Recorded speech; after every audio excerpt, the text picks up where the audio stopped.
When we think about gaming today, online games are not just commonplace, but one of the dominant forces in the industry, if not the most profitable one.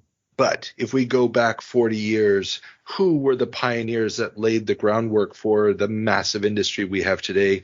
Then there have always been a little couple of games here and there on mainframes, but one of the first dedicated services that concentrated on game playing was a little thing out of Illinois called GameMaster. And we are here today with one of the founders of that system, Robert Kniskern. And I really should have asked you how to pronounce that before I did this. Did I get it right? You got it correct, Carl. Perfect. Thank you. Welcome to the show. Yes, I'm glad to be here. So, I do this always. I'm big. It's the whole lawyer thing. I'm big on chronology. So let's go all the way back. Tell me a little bit about your educational background and so forth. Give us an idea of how do you get into the technology area? Okay. Yes. Well, thank you for being on the program. My background is quite varied, but I guess that one of the things I think was pivotal is I grew up as a child of a career man in the Air Force. So we moved around a lot of Air Force bases. So as my childhood, every 2 or 3 years, we'd be moving to a different place. I got to learn how to find the library at the next Air Force base before I could find friends. So in the hobby shop where you could go and see what kind of equipment they had available. So I always had a little bit of a mechanical bent. My father was fairly mechanically inclined as well. So cleverness in electronics and electricity, enjoyed that a lot. I was fortunate then when I did go to college. I was actually, my dad was stationed out in New Jersey at the time, and I was involved in wrestling in high school. As of all things, I enjoyed that. But I was also a very good student. So I ended up going to a small college in the Midwest that had a combination of good academics and a decent little wrestling team. So Wabash College in Indiana, which is a very, very nice little liberal arts college, does a lot of pre-law, pre-med students. And there's some very interesting entrepreneurs that have come out of that college. But they have a very strong ethic to work with others, communicate even if you're in a technical field. So I believed I got a benefit of a good liberal arts education, but I did go for a degree in physics. But I think the environment at the college was what was unique for me. It was one of the colleges that was early on in the mini-computer revolution and had a on-campus time-sharing system where for even a college its size, there were interactive terminals that you could go to, turn them on, and they just said ready, and you could start typing basic programs in. It was wow. Okay. EDP-11 was a DEC system at the time. And most small colleges wouldn't have had that kind of computer. They had more of a batch-oriented computer. In fact, most of my science friends from high school went to universities where they were basically punching cards and putting stacks of punch cards in a window and coming back an hour later to find, a syntax error on card number 3. So the fact that I had, from the time I went to college, I thought that's what computers did. You just turned them on and you could start typing right away. You would get a syntax error immediately on the line that you were trying to type, so you didn't have to get learning batch programming. So I said I had the amazing experience to go to a smaller liberal arts college, strong on liberal arts, but also very strong on science and math. And I got involved in computers in an interactive way that I think really was the early harbinger of the microcomputer revolution. So a mini computer, at that time, a time-sharing terminal off of a small campus computer, we could send chat messages to other terminals. I could leave files in a directory that another friend of mine, when he logged in, could go get it. That was just part of the basic structure of that kind of mini computer at that time. But that ability to see how you could make use of it yourself, and since I was a physics major, I had a key to the physics lab. So there was a terminal in the physics lab. So when other people were busy in the terminals around the campus, I could always go and get on the computer if I wanted, because there weren't that many physics majors at the college at the time. So I got involved in time-sharing computing, remote access, multiple people on a computer simultaneously, and very informal use of that. None of that was mandated for me to do that by my courses.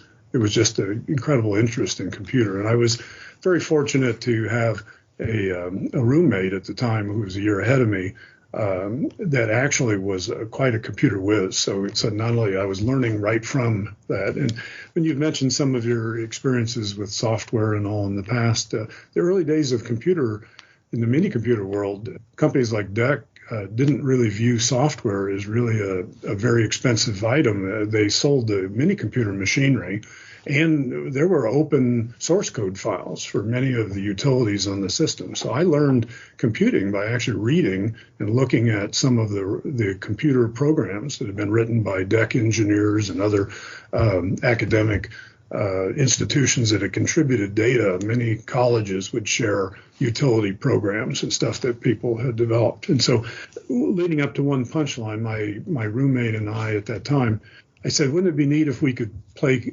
cards on the computer? I'm sitting over in the physics lab waiting for a thing to run that night.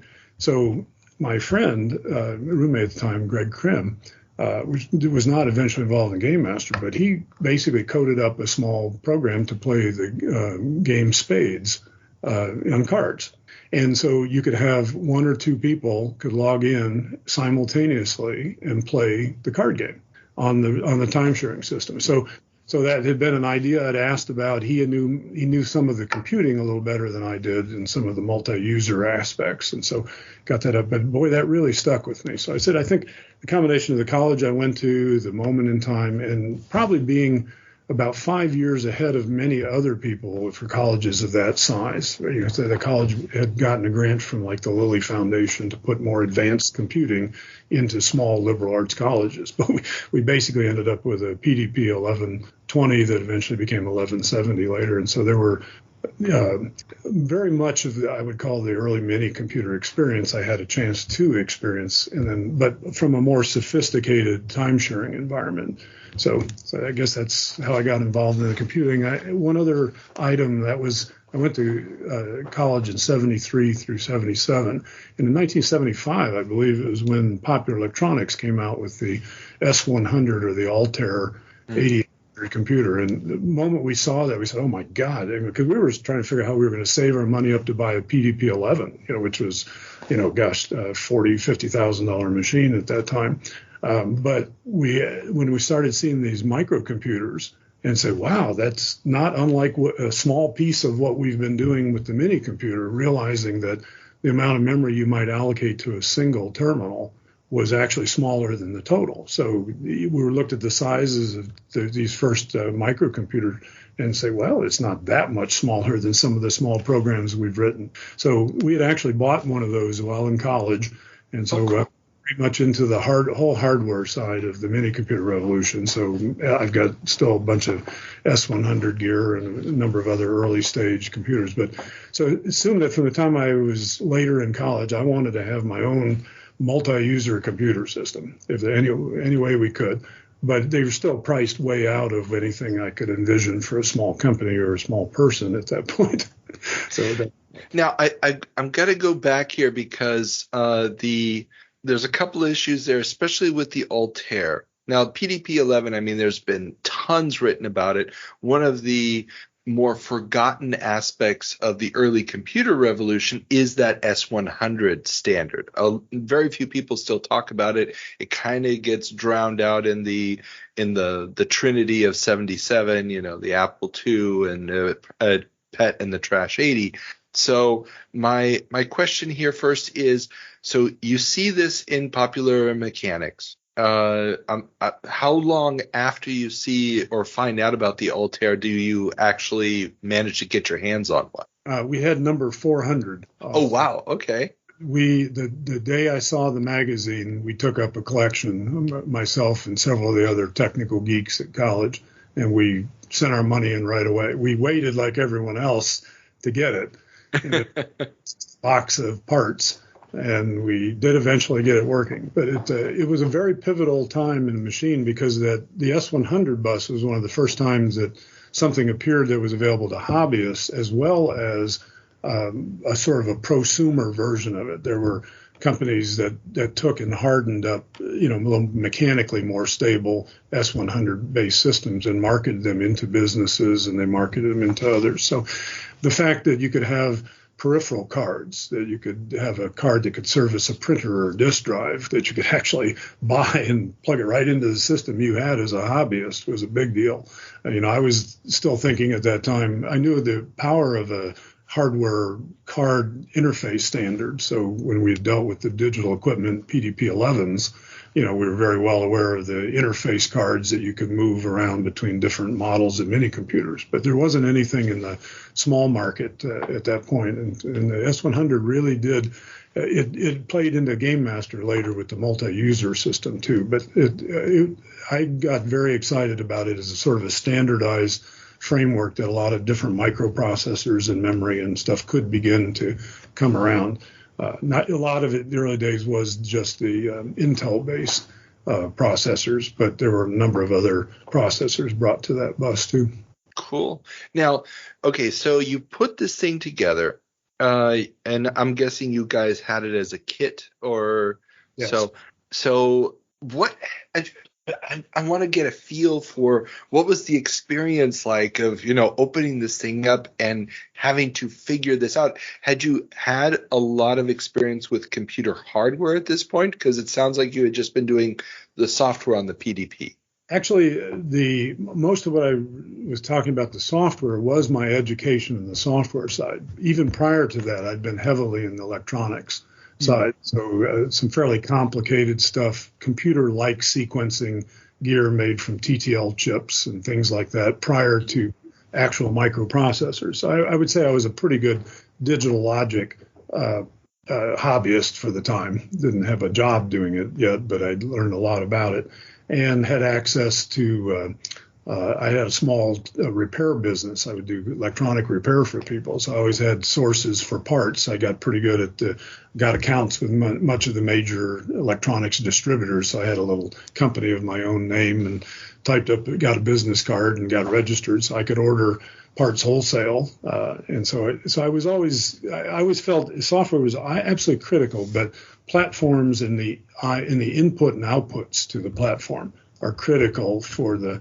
connection between a computer and the job it performs. And I saw that quite a bit. And so a lot of where I went forward was on the hardware and the interfacing side and the faster, more memory, bigger storage systems around the hardware. And I stayed fairly competent in that area. We eventually ended up doing designs with my company. We would design disk drive controllers for other companies and stuff like that. So I would say I had an affinity really more for hardware initially. And then when I got to Wabash and got involved in interactive computing and see what happens when people simultaneously were on the same computer, or at least networking together at the same time, sort of like a party line on a telephone. And so this is actually kind of where it starts to bridge towards GameMaster, because one of my other friends at college, Harlow Stevens, that was actually what you might call the older generation of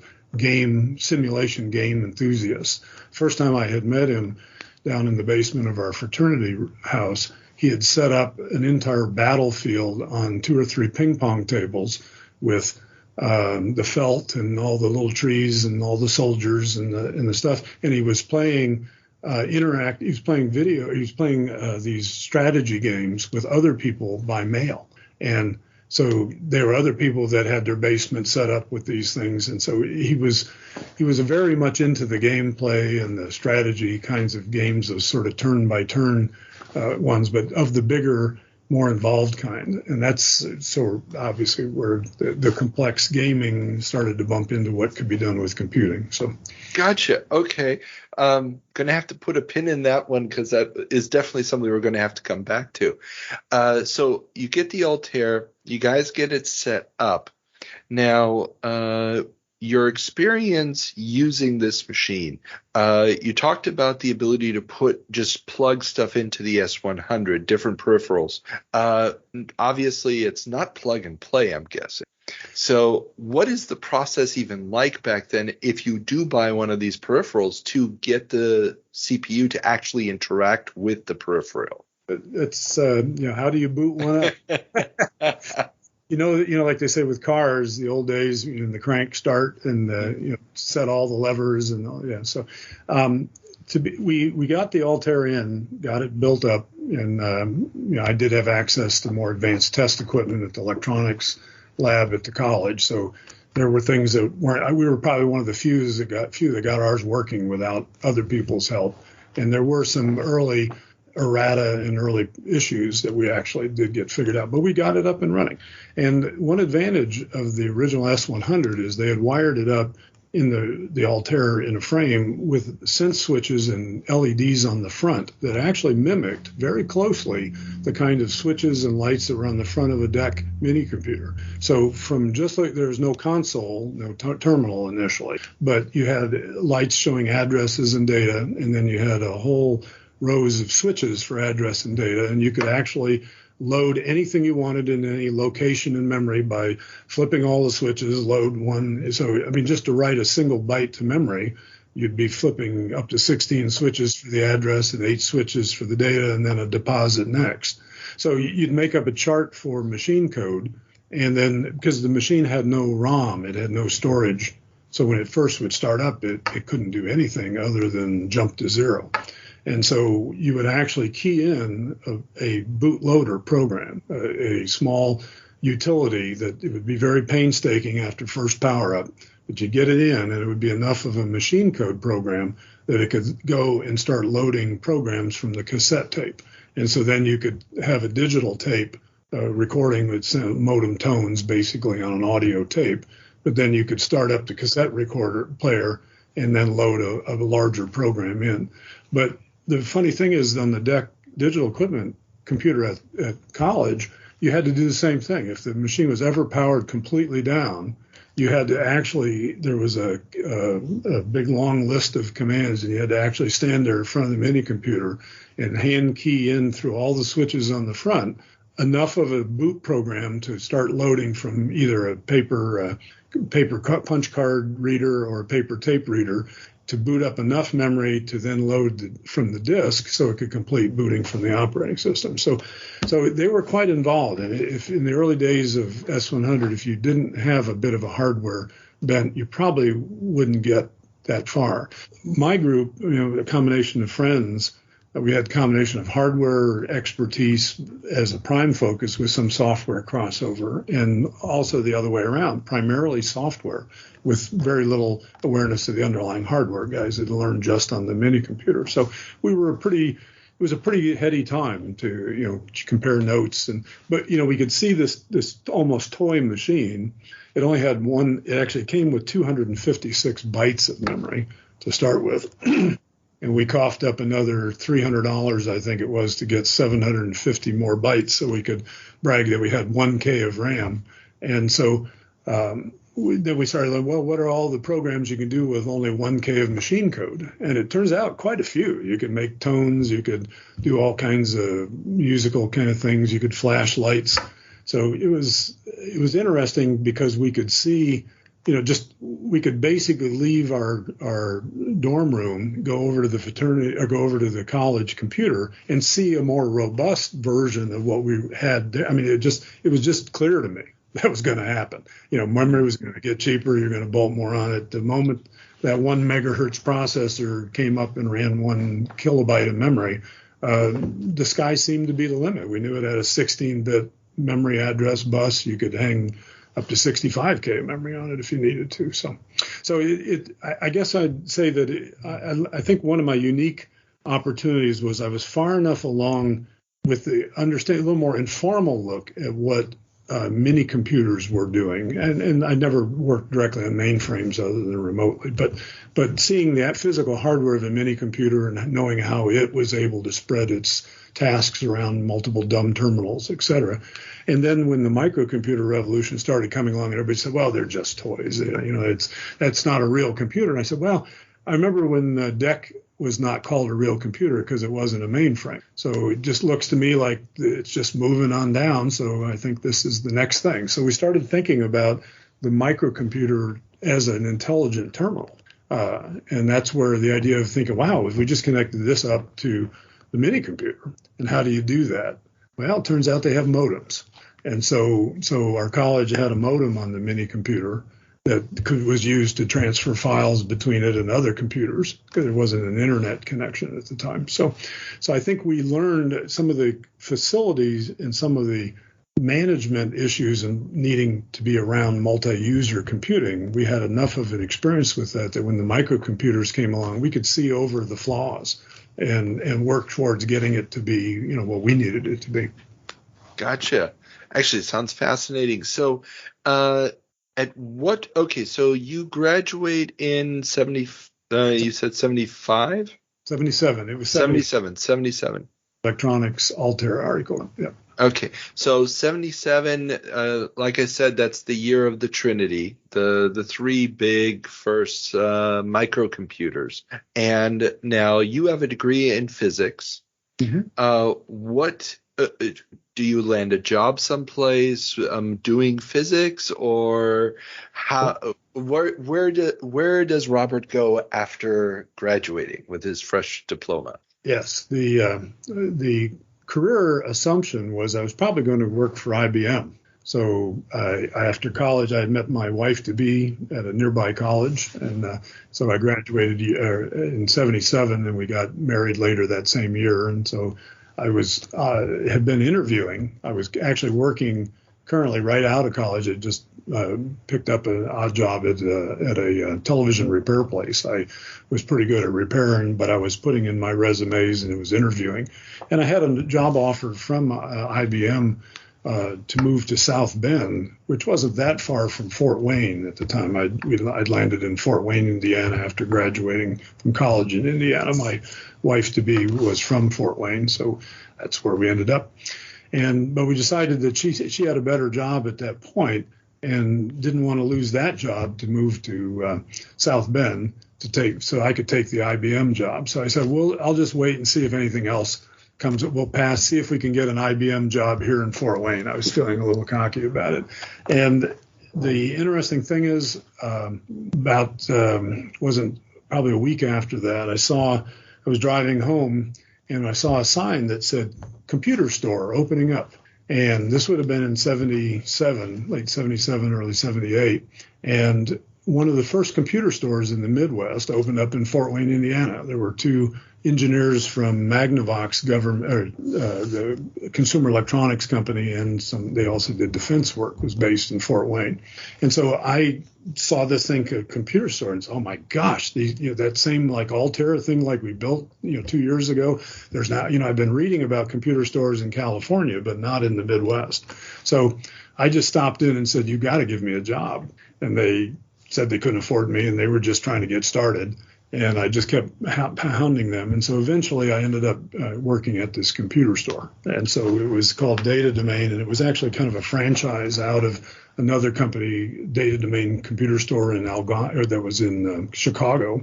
And that had been sort of pioneered out of one of the computer stores out on the West Coast. So there was sort of a chain from West Coast to Chicago, and then a side trip to Fort Wayne. But there wasn't another computer store that you can just go in and look at S100 computers or Apple computers that you could just buy, as a retail store.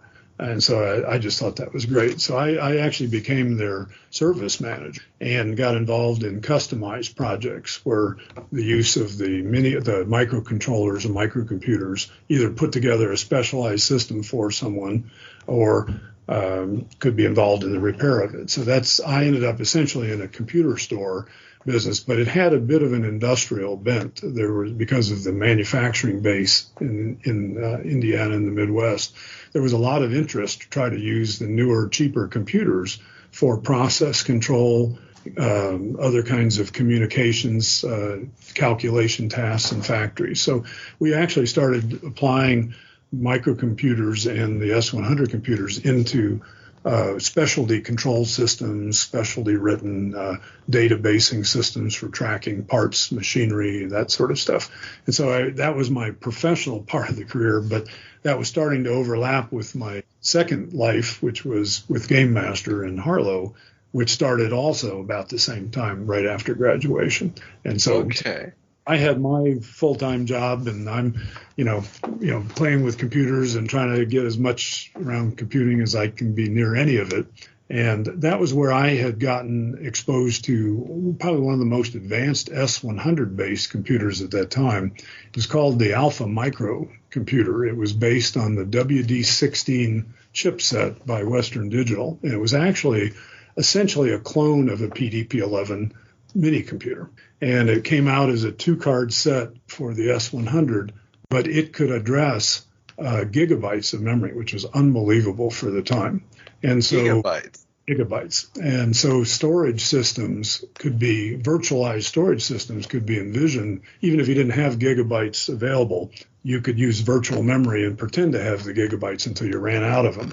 But you could write these large flat programs that were very powerful. So it was, that computing system was probably one of the most expensive S100 systems out.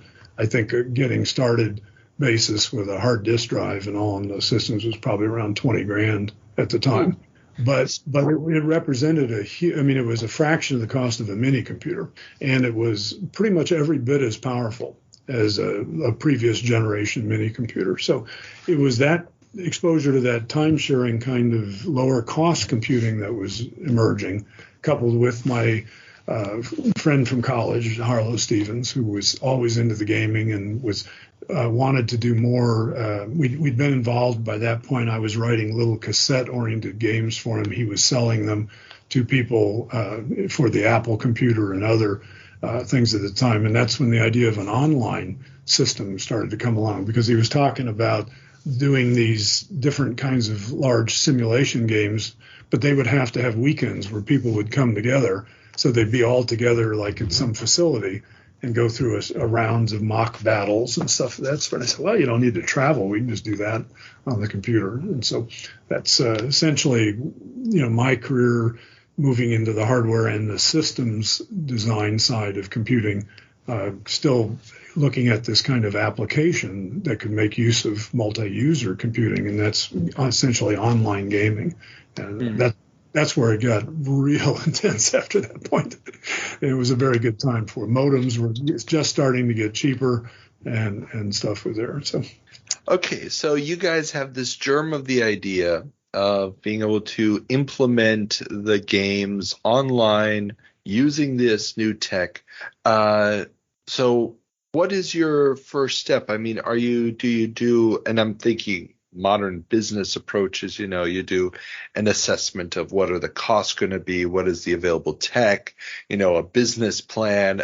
Do you have a semblance of something like that, or is it very much at just seat of your pants at that moment? No, actually, it started out a little seat of the pants, but given that I already had access to some computing gear that I owned myself, and I had modems already that I had, basically taken a loan out to buy one. Literally, to tell people, my first 1200 baud modem, just 120 characters a second modem, was a Penroll modem, and I believe it cost about $950 for the modem. So just so I could whistle the tones on a dial-up phone line to send, characters faster than I could type them finally. At 110 baud, I could get ahead of the typing. At 1200 baud, it was finally fast enough that you could read. You had to slow it down a little bit to read it. So I could see how that, and I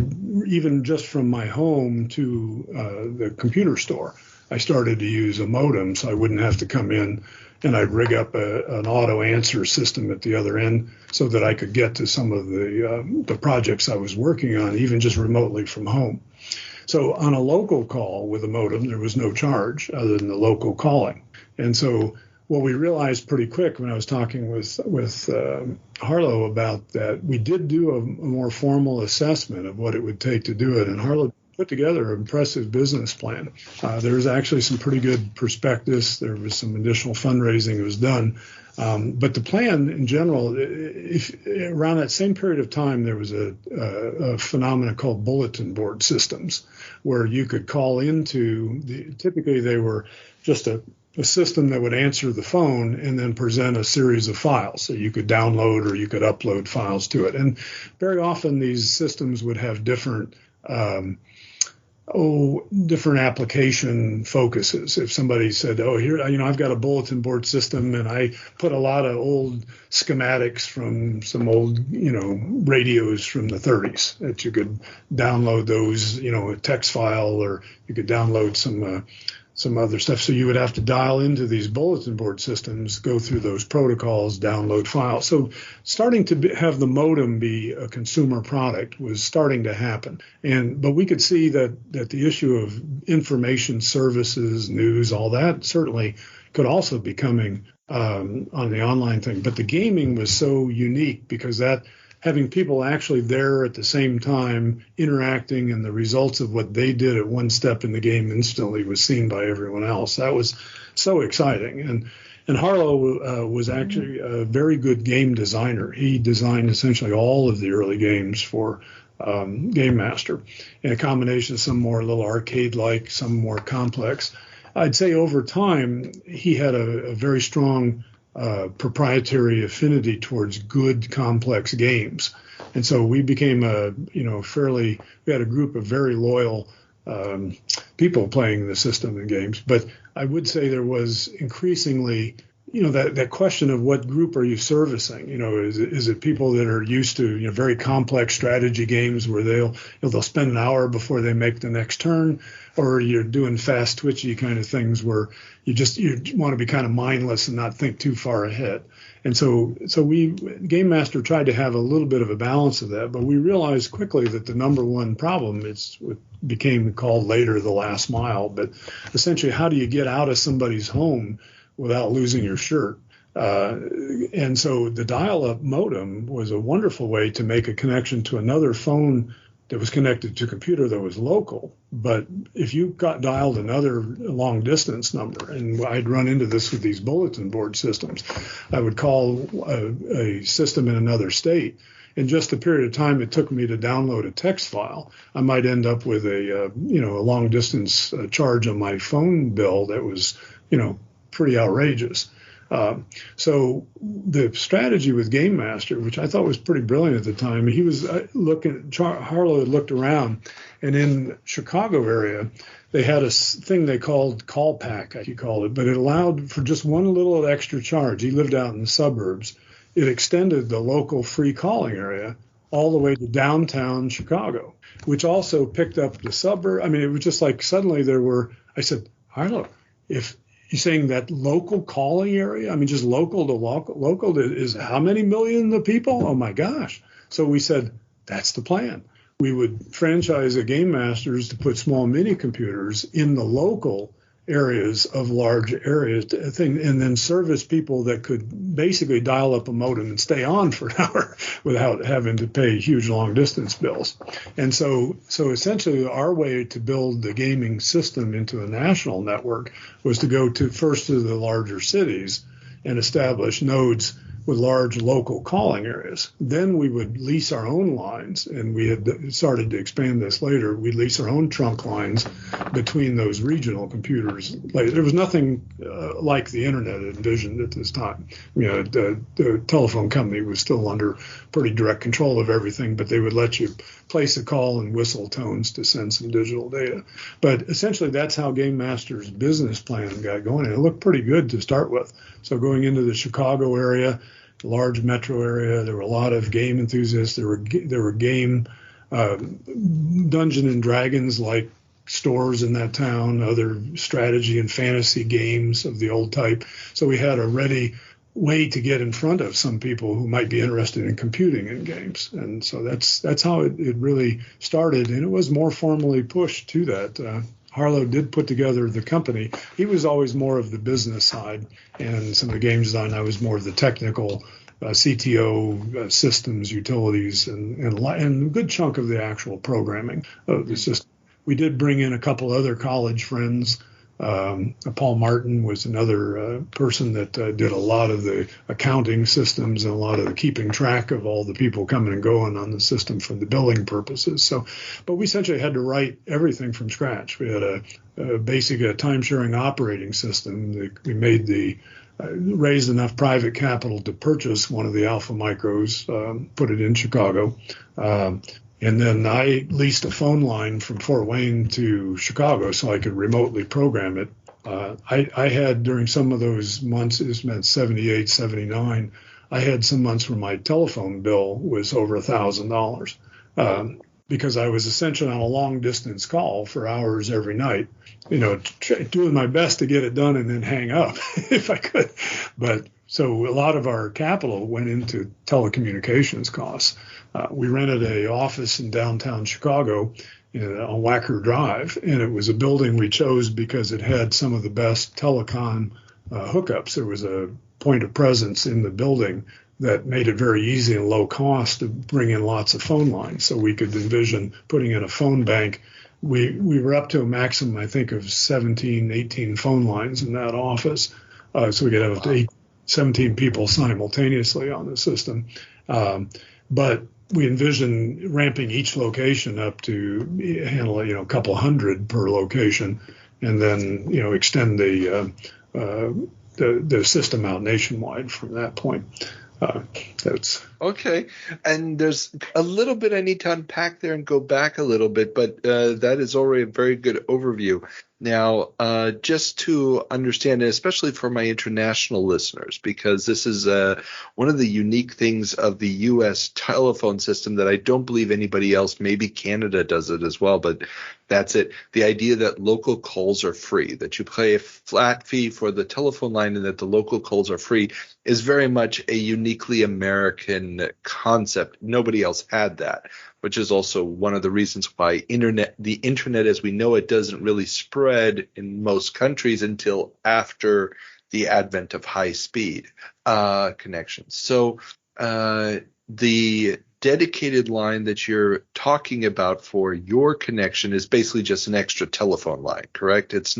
You're not being able to cut any kind of deal with the telephone company to get a flat rate where you have a direct connection with the machines, right?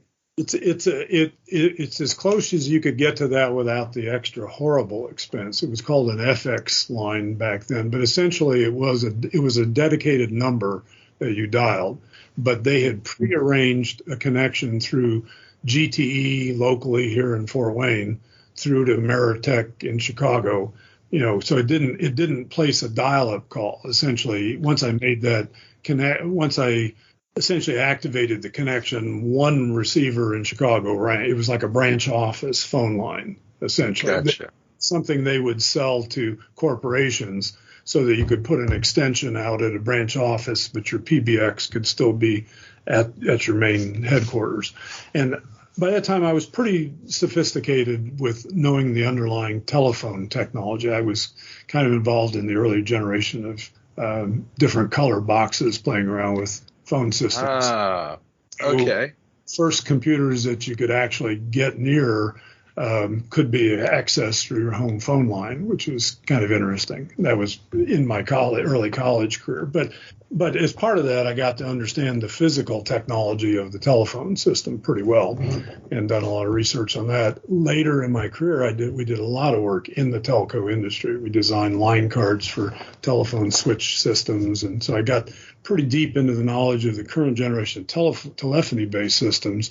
And then as things went to more internet protocol and packet-based systems later, we followed that kind of thinking as well. So I think being able to have that experience, but you really at that time, Ameritech would love to take, I think we paid $600 and something a month base for that line, and then quite a bit per minute while we used it, but that was still dramatically cheaper than if I'd have placed a retail long distance call from Fort Wayne to that. So for the benefit of always paying at least $600 a month, I could be a little less on the upper end. So I would say that the state of the telecom regulatory business at that point was one of our obstacles on the cost of getting started, although it had left these large local calling areas as enticement in these different cities.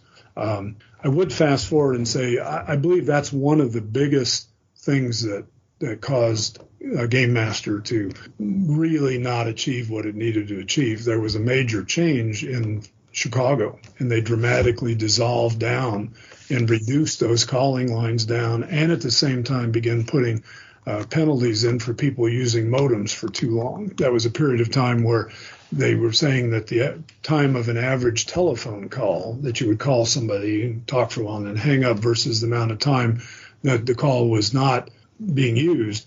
A modem call, you might call the same number and sit on the same number for an hour or two. And so they didn't like that. So telephone companies did change around a lot of regulations to begin reducing that. We lost in 1 year, we lost 2/3 of our membership base, because they all were suddenly cut off local connection. They couldn't afford to call us anymore. And that while we were growing, and then suddenly, can't use local calls anymore over a very wide range. So that was a real devastating issue at that point. And there wasn't any internet to fall back on at that point. 1-800 numbers wouldn't have been an option?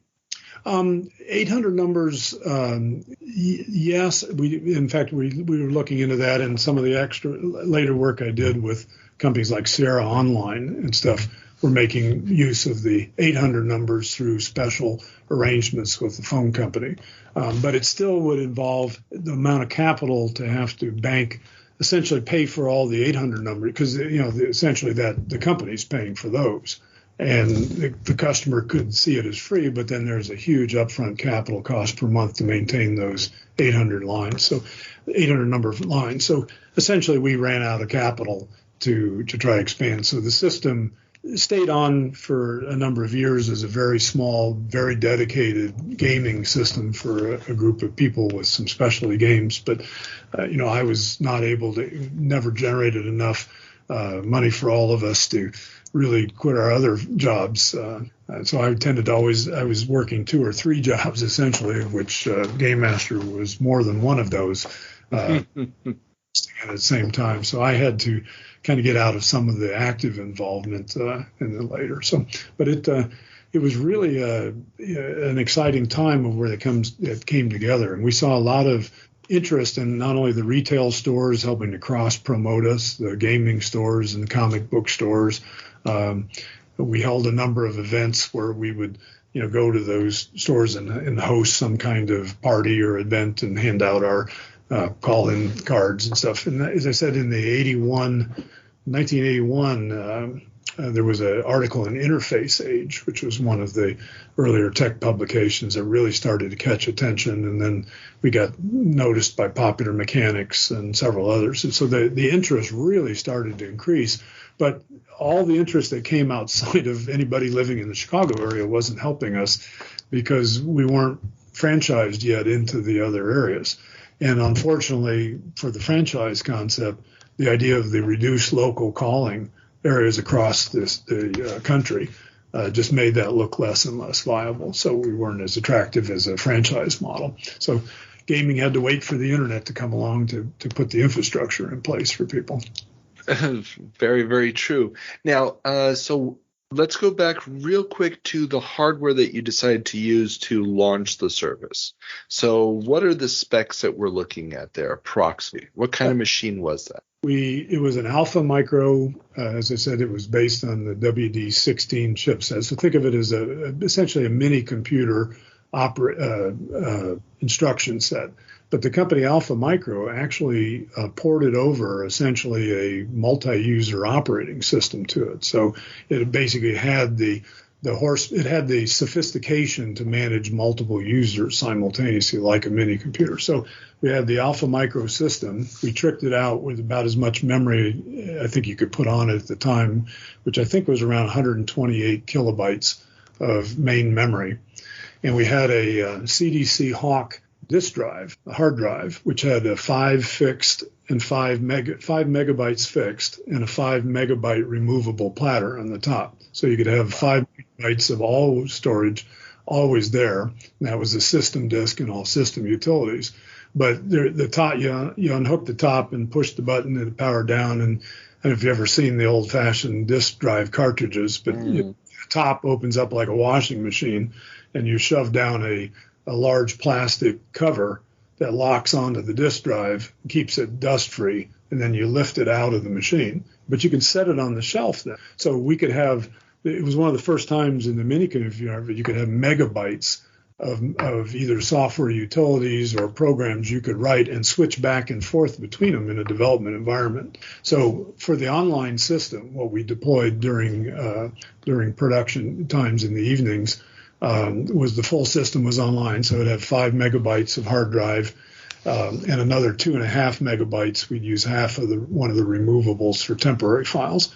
And then we had initially 8 phone lines on the system, and we eventually expanded that to 17. But the initial startup, I think we had 5 phone lines, a mini computer, and basically could handle anything anybody could do on 5 phone lines at the same time. And we had a series of games. The thing I'm most proud of with it is we had to have some kind of organizing method to, how do you find stuff on this? And I was already, heavily into the early stages of the bulletin board systems where literally you'd have to go buy a magazine to find the phone number of one of these bulletin boards in some other state because there was no online directories or anything. So the idea we kept batting around was some kind of metaphor for it, and we came up with the house idea. So Harlow was very much into the idea of the game master is the one that controls the games, helps set up the games, helps, do that. So Game Master had been the company name, but then we decided the Game Master's mansion was the metaphor. And that actually, we coded up many of the early rooms for that really in just a month or so. But we had to have places where, since they were multi-user games, just dealing with the thing where somebody, if you wanted to have 4 people on the same game, how do you arrange for people to be ready to go at the same time without calling everybody on the phone saying, get ready at 9 o'clock? So we created something called the parlor, where right inside the front door, you could go into this parlor. And I just coded up a simple chat utility that anything you typed when you were in the parlor was broadcast to anyone else that happened in the parlor. And essentially, we'd say, go into the parlor, see if somebody's wanted, and if you want to start a game with somebody, just arrange to them, chat-wise. And then there would be a gaming room there's a waiting room in front of each game. So I'll meet you in the waiting room for 18-wheeler, and then when we're all there, we can start the game. And so essentially, we had to come up with some method for people to negotiate with each other to find what they wanted to do and then arrange to be at a spot. But with our system, there was a cost per month, but there was also essentially a charge per minute, a credit charge. The longer you stayed on, the more credits you needed. But we noticed pretty early on, and I remember saying to Harlow, I said, Harlow, we're making more money people just staying in the parlor talking. I mean, that we thought that was, they'll go in this thing, they'll get to the game, they'll get in the game, they're going to spend all their time on these complex strategy games. I said, I think we should do some more parlors, because people would just start talking, and they would, we had some utilities where we could kind of monitor. And this was prior to the AOL chat rooms and some of that. But that's what we saw was just this hunger on the part of people. Hey, who are you? Gee, okay, you're on the system too. Cool. What do you do? What kind of things you're interested in? So essentially, the Game Master operating environment was this mansion of rooms. And every time we fired up a new game, there was just another room down off of the game room or off. And we could have some hierarchy of, if you wanted things that were more strategy-wise versus more arcade. So the metaphor held together pretty well. And then we started to use device drivers. I wrote some device drivers for some of the early computers like the Apple II and then the Commodore later, where you could actually use the Apple II as like an intelligent graphics terminal. So you could dial up to the Game Master system, but now when you would go into the catacombs, instead of seeing just the text-oriented catacombs, look down, you see something at your feet if you've ever played any of the old adventure-like text. So a lot of the early Game Master games were like that. But we realized that we could do device drivers that if the person calling in didn't just have a dumb terminal where we had to do everything in text, that we could actually send characters down or commands and let them draw locally. And I was very heavy into the early other mini computers like Apple in particular. So we actually had a high resolution graphics driver for the game called Catacombs that you actually could go log into the mini computer, connect to it, and the database then was updated in real time. So if you had 2 Apple users and they happened to go into the same hallway in the catacombs at the same time, you saw a little icon that there was another person in the same hallway. And if you set something down and you could actually graphically see the thing you set down, another person coming to that same physical location would suddenly see that same thing and could pick it back up. It was exciting as hell to see the fact that we could split the horsepower between the graphics and then the databasing. And finally I said, this just gets better all the time. I mean, instead of sending all this over the phone line, we just send them a disk one time and they get a lot of the pictures.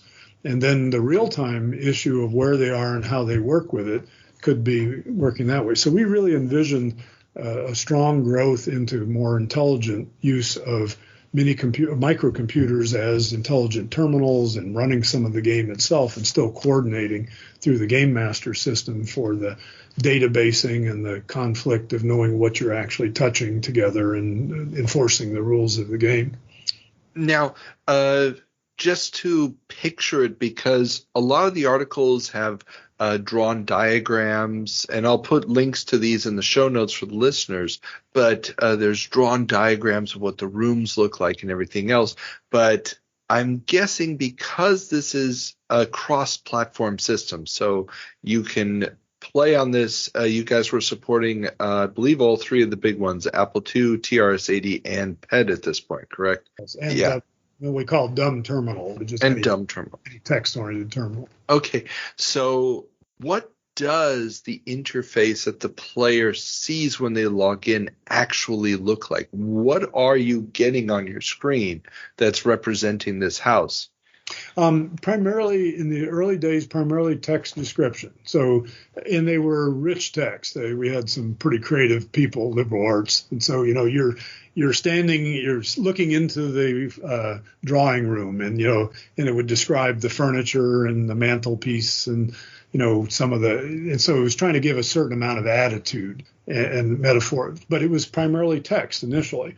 But later with the Apple II driver, when you first logged in, we had like a little flash logo that came up, showed a picture of the GameMaster. It was kind of like a ripoff of the Wizard of Oz guy. And then there'd be like a picture of the house, and then it would zoom in towards the door, and then you would go inside. Not everything was graphics after that point. If you at certain points you'd run into things that could activate your graphics program, and you would see more. So the thing was not a graphics experience from the beginning. It was primarily text-based, multiplayer, a lot of strategy games, a lot of simple chess, checkers, things like that. Things that you could play in text pretty easily as well.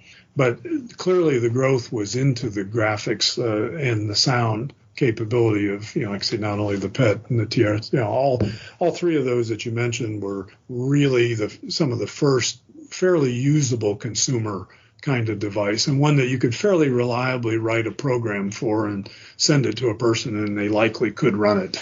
They didn't have to be a hardware expert anymore to operate those systems. So, and that's what we saw us feeding into that need for that. Now, and the games themselves, you mentioned that you did some of the coding on the game, but also for this larger system, are you guys having to write all the code from scratch? Is there any kind of existing multi-user software that you're being able to build off of? What's the software development process? Software development process was pretty much all the way from scratch. We had essentially what we called application programs. I mean, the games themselves, and that there were utilities that were needed to operate the system that the users wouldn't see necessarily. And then there were systems level, real under the hood stuff, the billing system, the security aspect, the management to keep it responsive so that people saw a quick response to the system.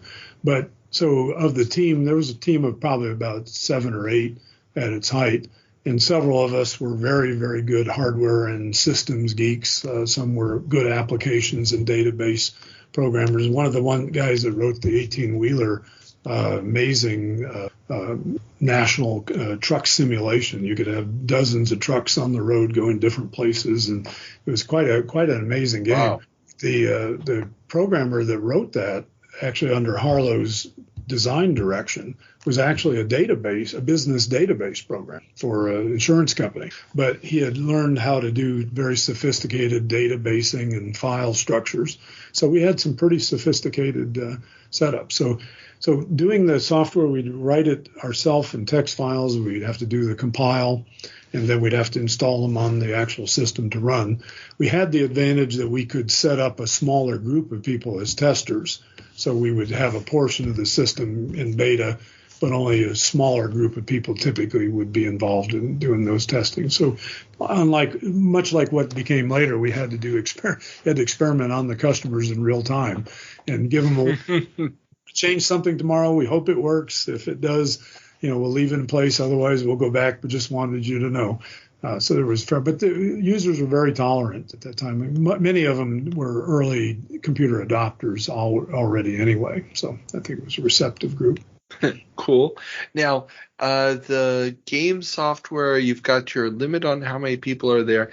Now, when you log on with one of these different systems, was it difficult to get everything to work on the different systems? I mean, granted, it's all text, but these systems have very different number of characters that they can display on screen and so forth. How does that intercompatibility work with the technology of the time?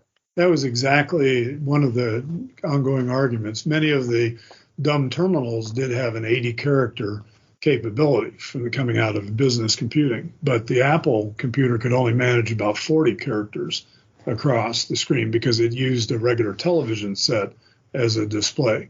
So essentially we had to say, well, if we're going to support the Apple II text, then I can't have lines longer than 40 characters, which look a little silly on a guy's screen that's got, 80.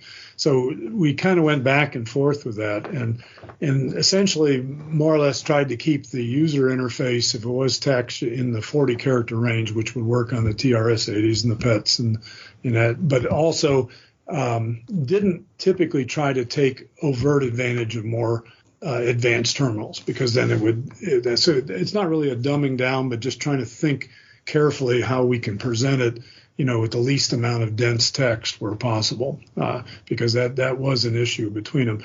But once other than the character sizes, the basic 40 characters versus 60 or 80 that some of the others had, most of the rest of it did work pretty well.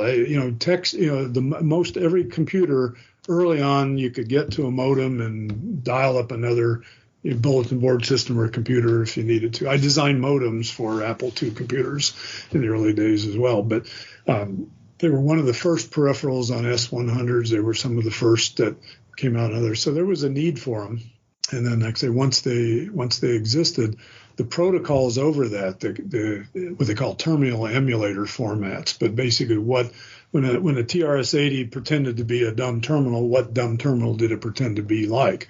And there were a series of industry terminals out there that represented kind of a template to work from. So by supporting several of those standard terminal drivers, we found that most of the microcomputers could select one of those as an option, so we could find a common ground.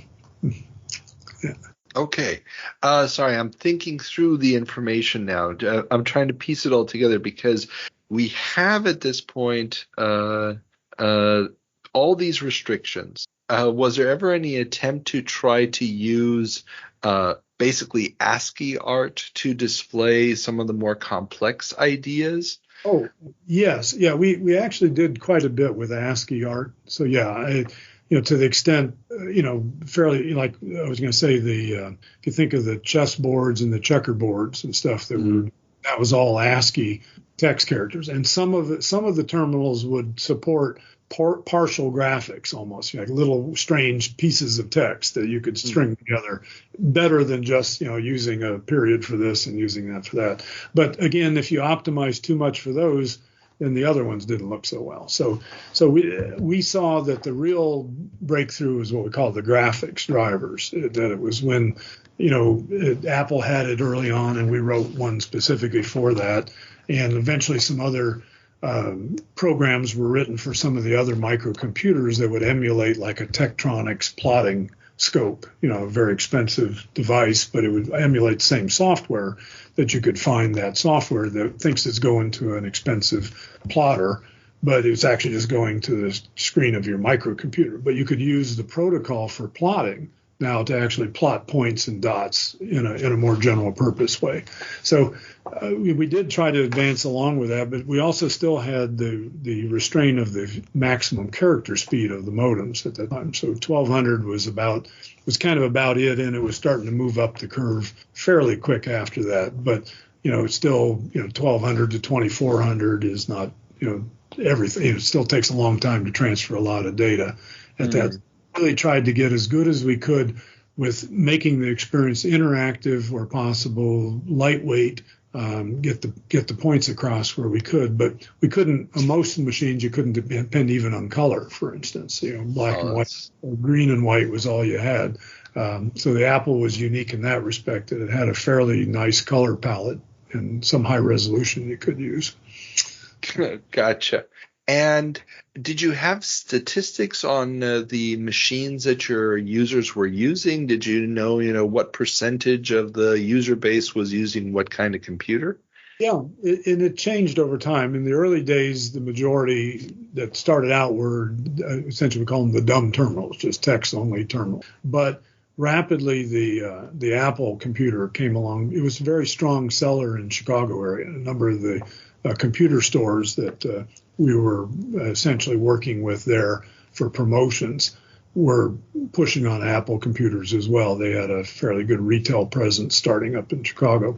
So we saw a number of people shifting to that. There were a lot of TRS-80s. That was probably, if not the biggest jump for a period of time. That was probably one of because you could buy that at any Radio Shack store at the time. So I think it changed, though, and like I said, by the later years, then the more, having a graphics or color capability, whether people were using an S100 or the Commodore 64 and the Amigas later with some very good graphics.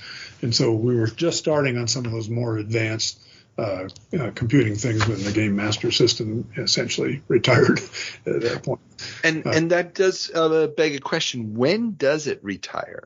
When is the end? The big, like I say, in the early 80s, big push, and I'd say for the first 5 years, from it launched in October of 1979. And like I say, by the Soft Talk article you referred to, I think was in October of 81. 81. I think there was an Interface Age article in 81. So around 81, it really started to get, we'd been working hard, sweat equity for those 3 years or so before. And it was, had a loyal following. We grew every month. It was painful, a lot of sweat equity, but it was growing. And that was where, the awareness really started to that. There was a phrase coined in one of the magazines called telegaming. It said the rise of telegaming. And it was first just one-on-one. You could dial another person directly with a modem. But wait, there's a service like this GameMaster system out there where instead of just you and one other person playing, you call to this same system and 4 of you could play together. And so it just seemed like it was such a natural evolution. And it was around not too long after, I think around 83, 84, I don't remember exactly, is when the dramatic reduction in calling area. I think it started not too long after, around the early 80s, but everything that made the franchise model and essentially allowing us to replicate data centers into large local calling areas. They reduced the size of the local calling areas in all the major cities, which kind of put the kibosh on the idea of a franchise. We always envisioned it as a franchise. We go into another city, share the expense with someone else, set up the mini computer, essentially get a bunch of phone lines tied in, then start trunking together those different cities together through more dedicated lines. In retrospect, as the internet eventually came along later, the wide area connection was about to become as cheap as the local area connections, which, if that could have occurred, if we hadn't had the reduction, or essentially loss of our subscriber base that it did have formerly free local calling, I think we possibly could have grown reach that critical mass of really becoming good. But we were limited in our ability to scale really at that point without large amounts of capital to have to wait a long period of time. So I'd say I became less active with GameMaster after probably about 1984.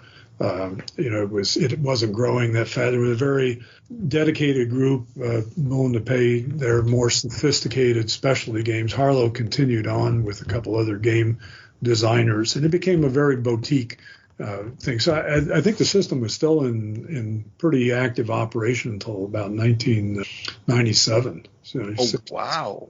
On again, off again. But we had to move from downtown. The one savings thing, we had to pick a suburb, so we picked a suburb that had the most number of current GameMaster of customers and out in Evanston area. And so we moved out there, which gave us allowed us to retain, as they were about to reduce the local calling area further, gave us one local calling area that had at least 30% of our customers still in it.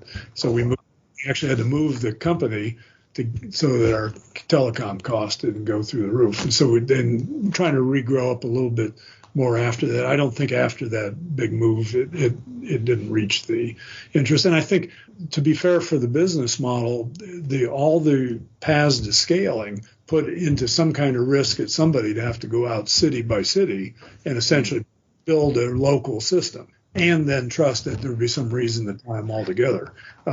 So until the dramatic lowering of cost of packet transfer bandwidth later, it really was just an obstacle to growth tremendously, unfortunately. You could have a lot of people connected directly together if they were all fairly near each other, but wide area cheap connections were not ubiquitous until you're in the 2000s area practically. Yeah, and it's too bad because all the articles that I read at the time, nobody mentioned the long distance phone call costs. And looking back at it, I was like, wait, this is a national publication. They're talking about this as if it was an available service.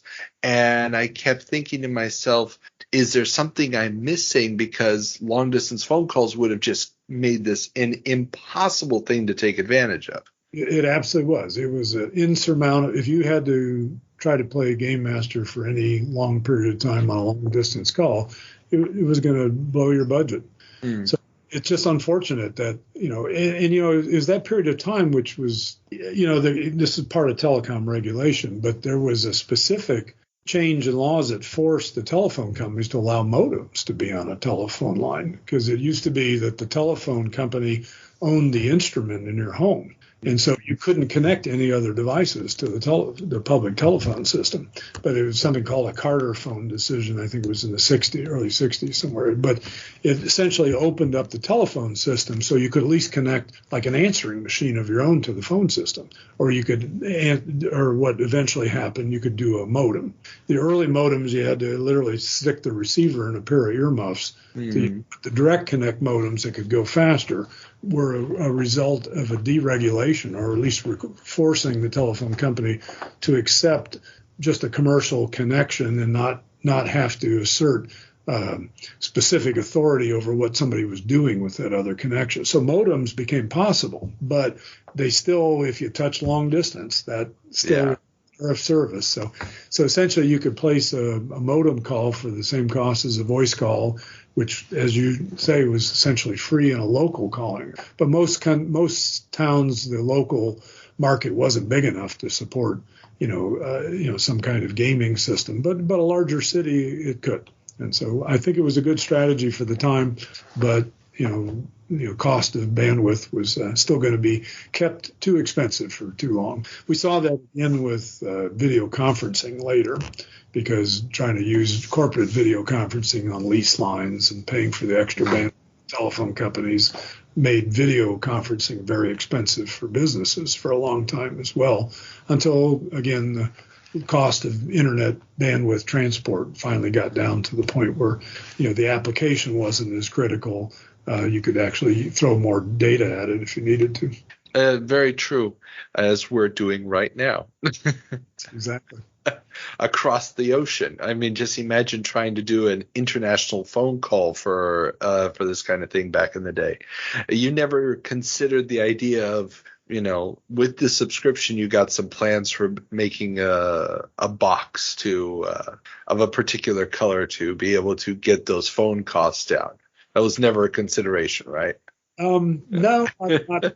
And I think knowing enough about the systems at that time, it didn't take too long for the telephone company to plug those leaks. But the earlier days, it was an interesting oversight on the telephone company's part. Back when you used to be able to hear those little tones beeping on the line. So, that would have been, and that wouldn't have been a very practical way to do things. But I think what it did show later, and I think it's one of the issues that did impact telecom deregulation later, that in spite of during the rate adjustment periods, a lot of telephone companies would go to their public utilities commissions to get their rates changed. They were always, it's so expensive and we got to invest in all this equipment. And it was later, it was like, wait a minute, it's a pair of wires and two little things that whistle tones at each side. How expensive is that really if that becomes a consumer product? Yeah, if you're buying a pinroll modem at $900 because there are people that'll pay that. But if you could make that $100, you could have 1 million people want to buy one. And so seeing how that the cost, when cost still could be justified to be kept up because there was still a limited market that would pay more. You didn't have to increase sales. You could increase revenue by just raising your prices to the people that would pay more. The telephone company was kind of into that period for quite a period of time until it got broken up quite a bit. But then it was shown that, other investors, could quickly go buy the same switches a telephone company bought and decide to go after just one focused market. And lo and behold, they could actually build new equipment and launch a service while the telephone company is still saying, well, it'll just cost an awful lot. You'll have to pay us a lot to have it done. So I think that's where when new technology is deployed quickly, too often new technology goes through older line companies. They use it first to reduce costs, and then they don't always pass the reduced cost on to customers. So they're really using it as a way to reduce costs and increase revenue, not increase sales by reducing costs. And that's a frustration I've found that, about this last 30 years or so of technology developments. We're getting some of the more sophisticated products and offerings made available to us, but they are coming with a lot of constraints that are really inherent in the actual infrastructure that's providing it. So if I'm getting something for free, somebody's paying for it somewhere. So like the joke they say, if you're trying to figure out what the product is you're buying, if you're not paying for the service, you're the product. Exactly. There are no free lunches. Now you don't stay with GameMaster until the very end. At what point do you depart, and what is that decision process like? Well, it actually came down to a bit of a philosophical difference. My partner was very interested and saw the benefit from the actual game design, the specialty games, the loyalty that people would get into and like a game. And, it's because essentially that's you become recognized as a game designer, and people like the game you design. They like to play that. But on the other hand, I was more of an infrastructure I was more concerned about under the hood. How are we going to keep our costs down? How can we, add more people to the system with less money? How can we improve the speed of the system? And I felt things like the parlor, the graphics drivers, a lot of the things to expand the reach of the physical infrastructure of the system was critical. Harlow believed that the applications were critical to GameMaster, that it couldn't just be a place for people to come and chat. It needed to be a place that people came and played those GameMaster games. And so looking at the allocation of funding at that point versus the R&D necessary to do further expansion of the system, even including customized hardware, we could see that instead of just buying off-the-shelf hardware as we've been doing, as we would ramp up, making a franchise box our own that would be just a cheap, simple to put in a closet system that could be the GameMaster in a box, would make sense to develop that. But that was future revenues that would require investment at that time. Harlow's point in it was reasonable, that investments made in this programming for games increased usage right away. And so you could have revenue, you could see a more certain return on revenue from a game investment than a long-term investment in the infrastructure.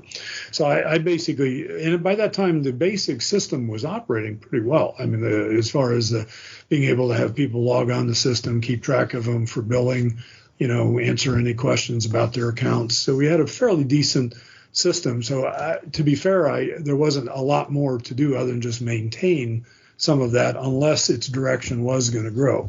And given the reduced calling areas, I felt we had to really look at reducing the cost further of the devices and the stuff so that we could make it cheaper to franchise out. And so really the difference came about to, would we go out and try to raise more money to just add additional games onto the existing system, or would we try to go for an expansion of the system and the system concept? And we respectfully disagreed. It wasn't acrimonious. It just was, none of us really were knowing how to go raise that much more money it looked like it needed. So there was a combination of events. I was at the point, I had my children were coming along at that point, so I was a father. I had two other jobs I was holding down, as well as trying to do the GameMaster stuff. So we basically said, I think my talents would be kept, so I stayed cordial, give me a call if there's any problem. There were some other local people, they got involved with the system, so I would consult from period of time. So I stayed involved as a stockholder till pretty much the end, and I came back in for a while. There was an effort to sort of restart GameMaster in the late 90s. And there were some of the people that had been involved in it were looking to try to make more use of the emerging internet at that point, and stuff. And I was quite interested in that. So I got back somewhat more involved with it, but there really was an uncertain fundraising time in the market, and I didn't view myself as the business entrepreneur directly to try to go lead a new fundraising effort for that. So I was looking for somebody that might have that capability or interest, and certainly could be part of that. So essentially moved on to just more of a contract engineering and consulting career in technology for designing not only hardware and software systems around multimedia, telecommunications, a lot of what has continued to evolve to be the full internet experience, everything from games to live action video. So that's the company I'm involved in now, or my company, Adaptive Microware, has been pretty consistently for the last 30-something years involved in technology developments for multimedia. So it's been fun. Definitely. Now, I do want to talk about some of that tech a little bit, not only because it's interesting from an evolutionary standpoint, but also because it does touch very directly on computers and video games as we use them in everyday life today. So you leave now. I'm guessing you did not go back to a job at IBM. You did not search out a job at IBM. No, I actually had been working at the computer store, and then the computer store went out of business. So that went out of business in the early 80s. There was a big recession on at that point. So I basically found myself out of work. But I think I had mentioned at that computer store, I'd been involved in custom projects. We'd been using microcomputers to automate machine processes in manufacturing, which is kind of an early unusual use of the hobby computers, but they were so much cheaper than some of the industrial computers available at that time. So I started my company, Adaptive Microware, by essentially picking up some of the clients, the custom clients that the computer store had. So these were people that I'd already worked with, and they were willing to work with me under another name. So I essentially started my own consulting company, which grew into a contract engineering firm over the years. So basically, I've never worked for anyone else other than myself since the early 80s. Oh, very cool. Very cool. And did you always stay in that Chicago area then? No, I've stayed based in Fort Wayne, Indiana, which is where but we work all over the world. I mean, we were doing remote logins and remote computing with people years before it was big on the internet. I would use a satellite uplink to be able to do remote lectures, technology transfer lectures with companies. But my company did a lot of work in the early days of the transition of the telcos into looking at both the video business. The companies like Bell Atlantic on the East Coast did a major video on demand trial in the early 90s. And we were involved in some of the custom set-top boxes that they used to deliver the movies to their home. Multiplexers, gear that would take some of the newer technologies, the internet protocols, but be able to move those over the old-fashioned telco fiber infrastructure. So since the experience that I'd had with telephone systems from the beginning had paid off, and I stayed in touch with that. So I became sort of one of the newer generations of designers that knew how to design the brand new stuff, but also knew quite well how to make it appear to be a usable component on an older legacy type system. We call them proxy interfaces or emulation interfaces. I could design a new piece of input-output gear, but then put a software driver on it that fooled an existing programmable controller in a factory to think that it was one of their own peripherals. So that kind of hardware-software interfacing or systems integration capability was real useful. So that's to say, as the telco industry sort of dissolved into the internet transport business, many of the technologies that were changing there, going to internet protocols from the old circuit switched calling systems. I had a pretty good career helping to bridge some of those interfaces as those technology was changing. Other people were just going and say, let's just take the new technology, forget everything else that went there and go do that. So I'd say I kept one foot in the consulting waters that say that people are interested in using some of the newer technologies, but they don't want to give up all of the maturity and management capability, perhaps, of a previous generation platform. So some of the work I did later with AT&T, for instance, they had bought into an early gaming company called 3DO that was one of the early CD-ROM based games. I got, through my work through the telco industry, I got a call from a guy at AT&T. He said, we just bought into a gaming company. We went out there, and these people are all in blue jeans and long hair, and we're standing there in suits feeling like idiots. He said, can you come along and help translate? Because he knew that I had worked kind of in both worlds. And so I ended up spending a number of months out in Foster City, essentially being the interface between AT&T Microelectronics, looking for chipsets and all that Sega and 3DO could use on some of their next generation video games. And that's how I got involved with Sierra Online at that point. And that was kind of, years later, after having been in that business there, to come back from the others. I come in on the AT&T side, and I know about interactive gaming, and I could start chatting up with some of the Sierra guys about some of the growth issues they'd experienced. And it was pretty interesting. And that's where I said, boy, if I'd have just could only hung for about 5 more years to pick up the beginning of this. You got people like AT&T investing in companies, started. Sierra Online had a ranch outside Yosemite and brought in more telephone lines than anybody had ever brought into a small town. Basically did this GameMaster kind of thing with their own games in Sierra, but they were late enough that it started to tap into the lower cost availability of the internet capability, dial-ups first, and then you could dial up into a local 800, either 800 number or a local number that was still a local call for you, but then it would get switched to companies like that. But they had the revenues from their other games they sold directly to the PC, and they went into the online gaming after the PC game revenues were coming in. We were sort of trying to do the other, bootstrap both at the same time. Now, what exactly was AT&T's goal with their investment in 3DO? Were they trying to figure out how to use 3DO tech as a set-top box for their services, or were they trying to integrate existing AT&T technology into the consoles? The latter. It was AT&T had a venture capital group, apparently. There was a small group that actually just went out and looked to place some money. But the guy's name, actually, I apologize, but one of the principals in that venture capital group just said, there's so much happening in California. We got to go out there and see what's happening. So they opened up a small office in Foster City. There was a small AT&T office there. And Larry Ellison with Oracle was involved with a parallel supercomputer at that time called N-Cubed. It was just another thing happening at that.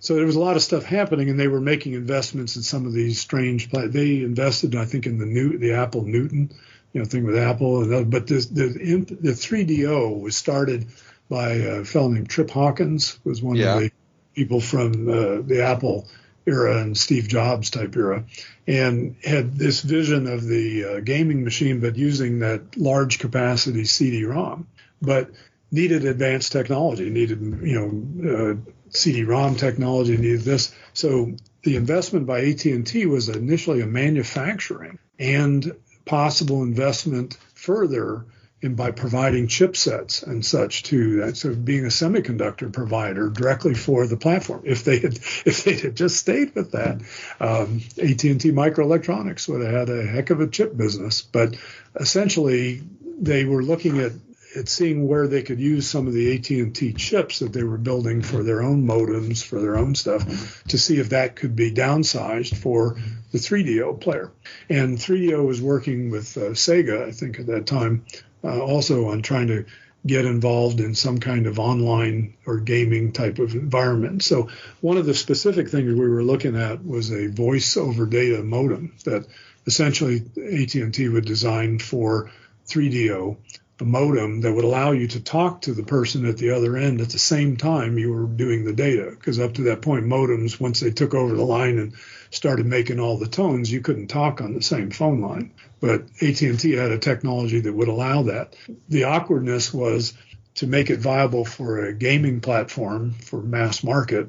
You couldn't charge the amount that you would charge for a modem like that for a business branch office. And so AT&T, not so much their chip groups or their investment groups, but some of their operating groups were not happy with the revenue loss envisioned. Yeah, maybe you'll sell a lot more of those someday, but they're only going to cost $120 a piece. So I can sell the same thing for $1,200. So it was one of my first times of being inside a large company that had everything they wanted going for them. They could hire any consultant they want. They had, smart guys in every facility, and yet they did something that in retrospect just looks so silly. They basically stayed with a lower margin, higher margin, lower volume business for their chip production because the idea of it diluting that the other success could be getting involved with selling chips to video game companies and stuff. That's unseemly business. That's not real business use of technology. So it was it's a culture clash. So imagine the Bell Labs and highly regulated telco guys from the East Coast, trying to be wined and dined by a bunch of long-haired entrepreneurs to get, chipsets essentially free. But that venture did go on quite a bit. I ended up going over to, as part of the AT&T group, going over to Sega in Japan and seeing what the plans were for that. And it looked to me like they had some other difficulties with their 3DO system, but for its moment in time and what was trying to be done between the various gaming companies, to see a game box like that get of some interest to someone like Sega that was already doing dedicated games and having like an AT&T partner and a Mitsubishi in there as well doing some building of equipment, it could have been quite a powerhouse. But, there are things that go some places and some places they don't. But, like they said that, Digital Equipment Corporation doesn't even exist today. And it was a multi-billion-dollar minicomputer company that made its way by taking away the business from the mainframes that the mainframes weren't doing very well. And then it just sat right there denying the microcomputers while it did to their minicomputer business what they did to the mainframes. And so it seems like you say, history doesn't always repeat, but it certainly rhymes. And you see a lot of ideas come around again in other ways. Now, I want to talk briefly about your history and the evolution that you witnessed in things such as video conferencing, because you obviously, the early systems, early 90s and so forth, were those already using compressed digital video, or was it some form of an analog video signal? I had the luxury or the fortunate time of arriving just when digital was being done in the late 80s at the highest levels. I mean, there were some digital recorders that you could get your hands on at your research labs and other stuff, but nothing, reaching consumer or businesses at that point. But it was clear the bandwidth constraints as more and more media went. Compression first started on voice calls. So just trying to get more and more voice calls over a telephone network. The telephone companies led initially in voice compression. So they would actually have compression algorithms that would still keep the quality up but reduce the amount of data, that as the telephone systems were being converted to truly data pipes behind the scenes, the voice traffic had to get converted to data, even though it was still analog throughout most of the system. And I saw that occurring, and you could see that benefit. There were early efforts of the phone company trying to do things like picture phone, which was something that was shown at the World's Fair in the early 60s. But that was an analog coaxial cable video signal brought to your house, envisioning you'd have to run coaxial cable to everybody's home instead of twisted pair. But later, when you could start to see how much data you could get on twisted pair, that as the modem technologies got faster and faster, compression technologies, seemed pretty darn clear to me that was going to cross over pretty fast and then go, just continue to rise out the other side, that the physical hardware was getting faster and better and cheaper, but also the sophistication of the techniques to send more through the formerly the same amount of data. So I got involved in the late 80s with one of the first compressed video efforts. It was a company called Skypix that was one of the first direct broadcast satellites. It launched before Hughes DirecTV did, and just before Primestar, another smaller dish company. But they were one of the first startup companies, and my company was contracted to help develop some of the compression technologies. They also had another company in Silicon Valley, Compression Labs, that was one of the larger companies selling into the business video conferencing market at that time. And Skypix contracted them to produce a reduced cost version of that could be used to compress movies. And we were brought in to help manage the storage systems that were implied by that. So in the late 80s, I got a call from a company that said, if theoretically I wanted to record 6 megabits per second for several hours at a time without losing any bits, what do you got that can do that? And there wasn't any storage systems that could do that kind of continuous serial bit storage for that amount of time. That were fully digital systems. So we helped engineer some of the first high-speed systems that went between the compressed digital video and audio to the hard drives, and then allowed you to stream those back from the hard drives to basically handle on-demand movies and such of that sort. So the other pieces of the infrastructure, not only the compression technologies around audio and video, but the multiplexing and routing technologies to keep the same audio and video together and get it to where it needs to go.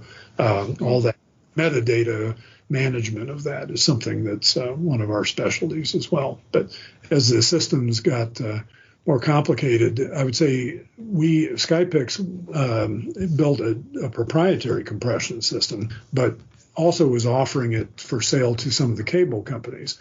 But the cable companies decided they needed their own systems, and they created an entity called Cable Labs.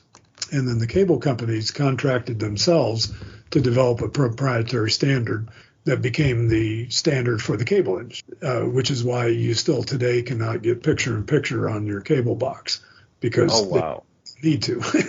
and so the consumer device in the home got captured by the cable companies as a proprietary device versus an internet connection or a computer not being captured by the application. You could go with your computer on the internet or a modem anywhere you wanted. So the cable systems really became sort of private data network. and then everything that we know that grew up around that concept. They don't consider a cable modem really giving you the internet. You're getting a private data service from your cable company. So yeah.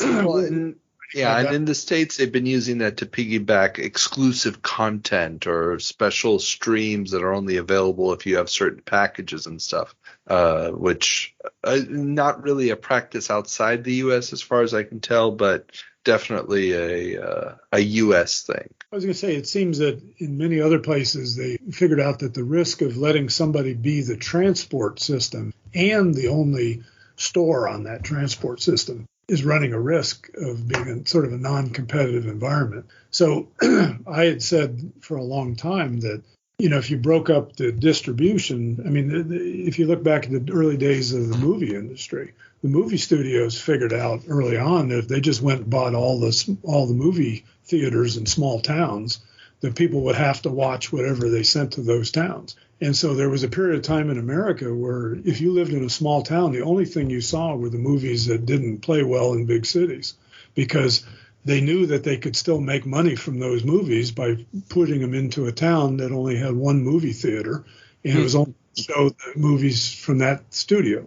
That actually took an act of Congress to break that system up, so that the movie theaters owners were allowed to buy movies from whoever they wanted to, and then they could show them to people in their town. So we learned that lesson back with the movie studios and movie theaters, but somehow we forgot that lesson again with cable set-top boxes and cable programming and internet services and websites. So we're still dealing with that bundled service problem. But it's always said to be a way to supposedly give consumers things cheaper with more choice and whatever, and it doesn't seem to really do that usually. It's the things that are done out of the box.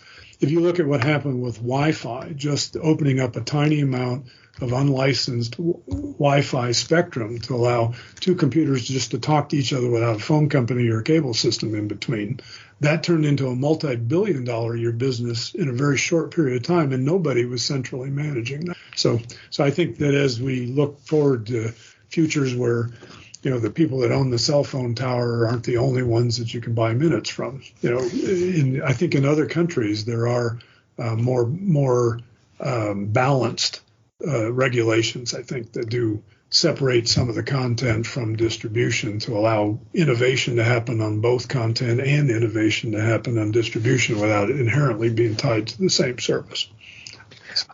Definitely. And I mean, a lot of that also has to do with the history of it, because in the U.S. you never had a government-owned centralized telephone system or television system. Whereas in Europe, for example, where I am right now in Germany, up until about 20 years ago, you had a government-owned telephone system, and you have still to this day, you've got your television signals.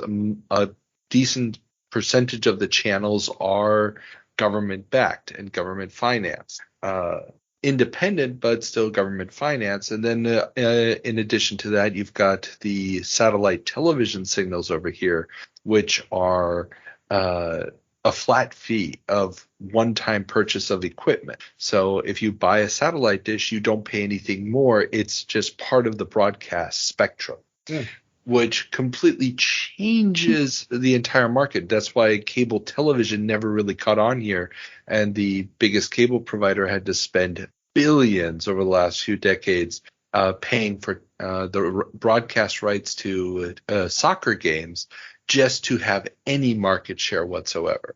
Mm-hmm. It's a very different landscape, which also it definitely changes the way media is consumed and the way it's promoted in society and the role it plays.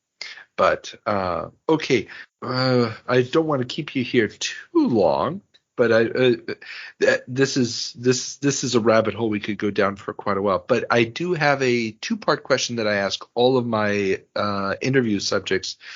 And the first one, I'm really looking forward to your answers on this. So the first part is looking back at your career. What was one trend or technology that hit big that you did not see coming, that caught you by surprise, And what was one technology or trend that you actually thought was going to take the world by storm that then just fizzled out or went nowhere? Interesting. I think the unexpected one first. Pet rocks, but that's everybody's selling that.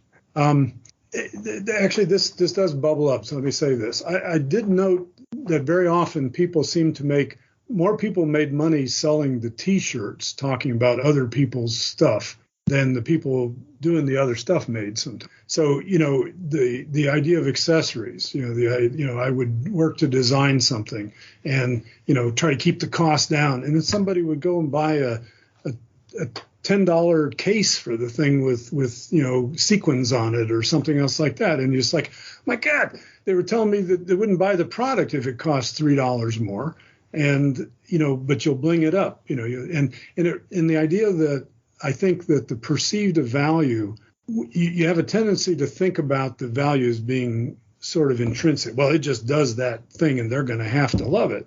But I think that if I say the thing that caught me by surprise more than once was even good ideas, some people would hunker down and try to do the mechanism of the good idea better and better. And other people would start selling seminars to tell you how to do, how to get involved or how to do. And so when I look back and think of if I had just hedged my bets somewhat, but I don't believe in that, but I should put $10 in the stock market on that one, because later, it did something I didn't expect.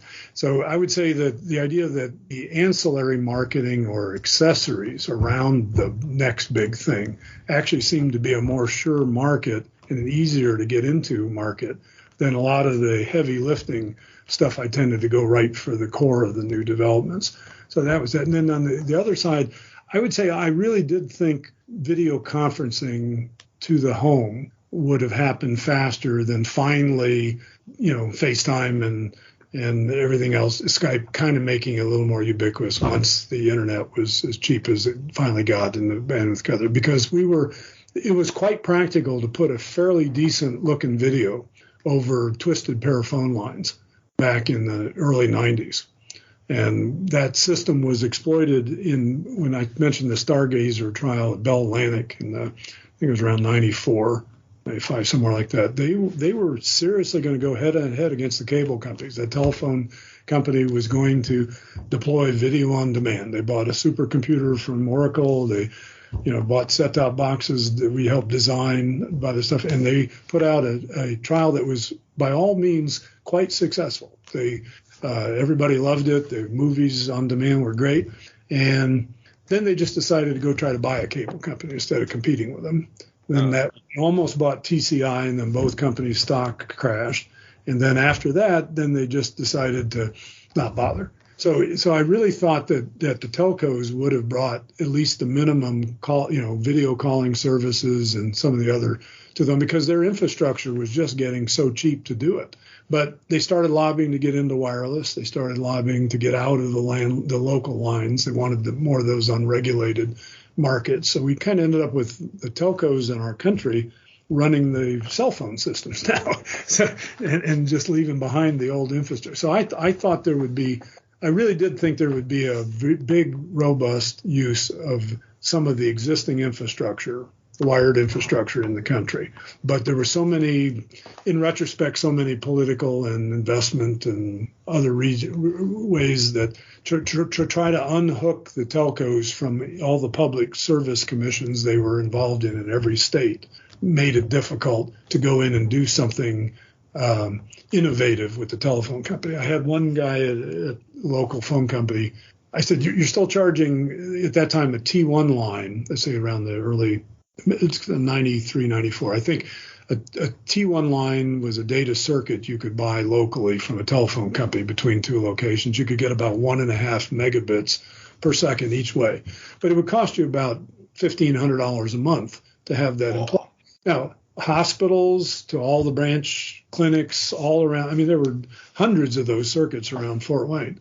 But I was talking with a telco guy and said, that same amount of video at 1.5 megabit, that's only X number of phone calls. You could by that point you could get about 56 kilobits or better on a phone call. So 10 phone calls was half a megabit.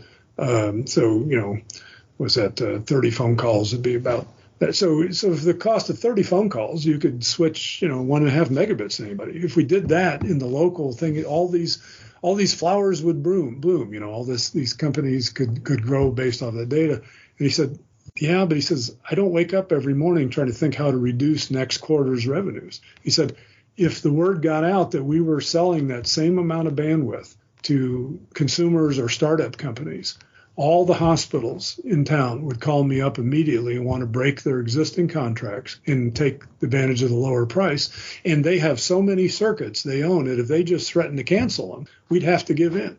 So he says, the customers won't let us charge less.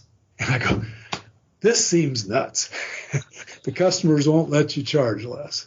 That's the way I see it the other way around. You could have a lot more customers and make a lot more money and everybody be happier. But yeah, your existing customers would pay less. So that's what I say. So that the frustration to not see us take advantage of that transition, because I think there was about a 5 to 10 year rebuild of everything around the telcos occurred. I mean, essentially lines were stitched up around other places. People put in phone banks. Essentially, the internet got built around. They still bought the long distance lines and some of the fiber optic direct connections, but so much of the local and regional infrastructures just got orphaned, and I didn't expect that. So I guess two things. Excellent answer. And I never actually thought about it that way, but you're right. Yeah, there's a tremendous amount of capacity in that original infrastructure that just doesn't really get used anymore. So in America, there were two bills in Congress called the Telecommunications Act, which, that were supposed to increase competition in the telco arena. It was allow other investors come in. They call them competitive CLECs, that if there was a area of town underserved by telephone companies, you could basically go buy a telephone switch as an investor and start selling telephone switching, cost per month to set you up. And they were required by federal law to be able to be plugged back into the nationwide phones. That to make that competitive thing a possibility, you had to force the existing phone company to let the calls in, at least for the long distance calls. And they fought that tooth and nail. But the Telecom Deregulation Acts that came out got mangled by the lobbyists at the last minute. And they actually made in my opinion, they made the telecom landscape even less competitive because they set up a lot of tripwires that got used to slow roll other deployments. So you would find that other competitive providers in your town just weren't as reliable as your local phone company. But it was because they were trying to go through your local phone company and they weren't cooperating too well either. So again, I think you look at government does try to help sometimes, but if lobbyists get to write too many of the exceptions on the way in, a bill could actually be worse than no bill at all. So it's another respect I've agreed for that when it comes to legislation involving technical markets. I think there's got to be a lot of care given to try to understand, what forces you're trying to either inhibit or what forces you're trying to unleash, because it's not always easy to predict. Yeah. Sorry, I'm just thinking about what you could do with some of that infrastructure today and alternative uses. I mean, some of it is obviously being used for home internet connections and so forth. But yeah, that it reminds me of an article I read years ago. A writer was talking about all the radio antennas for the old AM stations and even FM stations that are under capacity or not really being used anymore, and what you could do with that as far as, dissemination of art and other media and so forth, this rusting away infrastructure that is just sitting there. It's really food for thought, and it got me thinking there for a second. Okay. It really is worth thinking about. You bet. Definitely. Robert, this conversation has been amazing. Thank you so very much. Do you have any final thoughts that you'd like to share with our listeners? Just that I think I mentioned in passing at the beginning when I realized that we were seeing engagement. We were seeing people just talking to people in the parlor of the GameMaster mansion, which we put in place just so they could arrange to meet so they could go play the game. And they were just sitting there chatting with each other, just killing time in the evenings. The same amount of cents per minute we were charging them, whether they were playing the game or not. And since that time, I've seen this.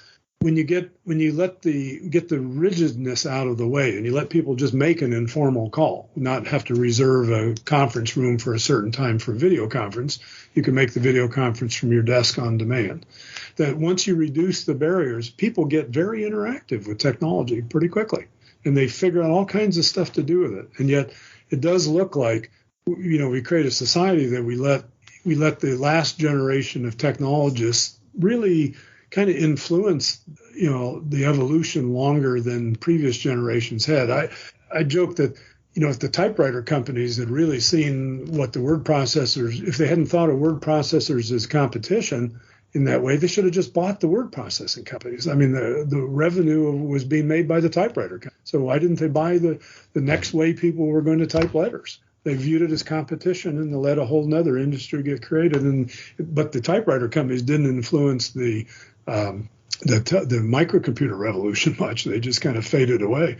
But the telecom companies definitely. And then the early days of the computer gear and early Microsoft dominance, for instance, with IBM on the operating system platforms for consumers, that last generation thinking really held over in America for a long time. But I think that's easing now, like I say, with the expiration of a lot of those old patents and a lot newer resources available now. So I think it's a time for a lot of creativity that could go a little more people to people, smaller groups, loosely joined. I think that's happening as well. And I very much hope that you are correct and that we see the fruits of that. And granted, we're living in an age when, had you told me as a child that I was going to have a supercomputer in my pocket that I could make international telephone calls, video calls with, I would have said, that's Star Trek. But the unbalance of this, Carl, that supercomputer you hold in your hand with this incredibly powerful radio transmitter that can go out 10 miles to a cell phone tower is unable to place an RF connection directly to somebody else in the same room. That's true. A CB radio that I could buy 40 years ago could transmit to 10 miles around me, anybody that just happened to be on that channel. And the most sophisticated communications device we put in consumers can't receive AM, FM radio without streaming it from the internet. So this is a huge imbalance. We've created a digital pipeline that's sort of bypassing the entire physics world. And that's hard to imagine. This thing, for the cost of putting a chip in here to receive AM and FM, and your device itself could receive and curate all the programs being broadcast on all the FM radio stations in your town for fair use of time shifting, all that content. But no, the only way you can get to the content on digitally from your radio station is to go pay an ISP through some other mechanism to get it streamed to you. And if you're on a phone system, now you got to come through a cell phone tower network just to get it back to you from the same station that's in the same town. I think that's a huge imbalance. I think that's too artificial. I mean, I think peer-to-peer toys, peer-to-peer devices, which you're seeing, everything from the small Raspberry Pis to the Maker stuff, just a couple chips, and I can make a digital transmitter that transmits for miles around me. So I think the innovation is coming back in a more distributed fashion, but the sort of the mass market, herd as many people as we can into the fewest number of services. That's the period we've sort of been through. Why is there only one search engine? Why is there only one social media company? Are you kidding me? There's only one. I mean, Microsoft started the issue of why there's only one word processor left. Yeah. Because, they gave away the word processor for free with their operating system. So all the other word processor guys just went out of business. So markets got built not by consumers wanting more and more of what they were giving them, but certain amount of that demand, but also with thinning out of all the framework around it, which makes the abundance look even more. And yet the overall growth has probably been constrained. So I'd say when the supercomputer is definitely yours, not just on loan to you from your phone company kind of, then I think we will definitely see a more peer-to-peer kind of future in which the consumer interaction with technology has more meaning other than it's always through a subscription device. You know, how much influence can I have over the cable company? I can cancel, but I keep asking for picture-in-picture, but my television sets had that years ago, but they don't put that in the set-top boxes anymore. You know, it's interesting because now that you say it like that, especially that nearness, and I'm originally from Seattle. I always think back. There was a famous television show in Seattle called Almost Live. It was a half an hour sketch comedy show that aired right before Saturday Night Live in Seattle. And it was very focused on Seattle-based humor. So they would do a segment, the news from Seattle that week. And they would make fun of the different parts of town, the different personalities in the city and so forth. And that kind of entertainment, when you have this mass audience, this national or international audience coming through a single giant corporation, you're not going to get that kind of localized, that kind of, and it breaks down the idea of who you are as a local area, as a town, as a city. And you could go off on a tangent here about, the effect that has on, for example, politics. We used to say all politics are local. Nowadays, especially in the United States, you could argue there are no local politics. So, and seeing how the technology at such a micro level has that macro effect is definitely, I think, something that is not discussed often enough in our discussions about the effects of technology on our society. I have a personal theory that it's somewhat based on the perspective that the first major uses of the digital technology looking towards the mass consumer was trying to be used in advertising and targeting. You for direct mail years ago, you bought a mainframe computer. You started keeping track by zip code, how people voted. You started, that's the history of fundraising has been targeting and then on advertising. So when the computing technology came along, the idea that somebody wanted to jump in front of the advertisers and it was the first time I ever heard this phrase of, if they want to get to my eyeballs. This was from a cable executive referring to his customers as his eyeballs because he negotiation with, carriage rights for some. Then he said, and if you want to get to my eyeballs, basically the ones I got on the other side of my fence, you're going to have to pay me. And I just said, how horribly, I get that the consumer on the end is seeing the free services come down and their advertisers supported, but you don't realize how toxic this appears on the other side. You're in a walled garden and somebody is holding your attention hostage to other people that are legitimately trying to get to it. And yet you're already paying for the pipe. And he's now saying they should pay more because something's getting popular. That's more like the guy that shows up and says, gee, it'd be a shame if something happened to your nice business there, enough fire insurance, It's like, so when a business is predatory, uses technology to limit choices and increase revenues, I think it runs, and businesses have a right to do whatever they want, but there needs to be enough competition that somebody that's not doing it that way is also presented as a choice. So if I could choose the internet provider today that had no data caps, truly no data caps versus someone else or whatever. So you would like to vote with your dollars, but there's not enough choices in the market. So one argument, you can need more choice. Another one, you need regulations. You can go each way you want. But I do think that the theory that I push is that by trying to grow these systems out so they could target and classify people, which not for malevolent, your conspiracy theory says, just say it's just so you could offer a better targeting to Procter and Gamble for their sales. But you're doing it by more and more artificially constraining the dang customers so you can make better sense of them. And you've cut them loose from all their messy local. You've cut them loose for all that. So that sort of uniformity of packaging of the attention of the consumer, maybe not for an evil purpose exactly, but it just was so damn successful that it's ended up isolating us because we can't see outside of these tunnels that we're in. And that's why I say when you just, the CB radio really bothers me. I had a 40, I still go to a truck stop in Indiana today and buy for $29 a 40 channel CB radio, and you can chat all day long with anybody for miles and miles around. And my $1,000 cell phone cannot do that.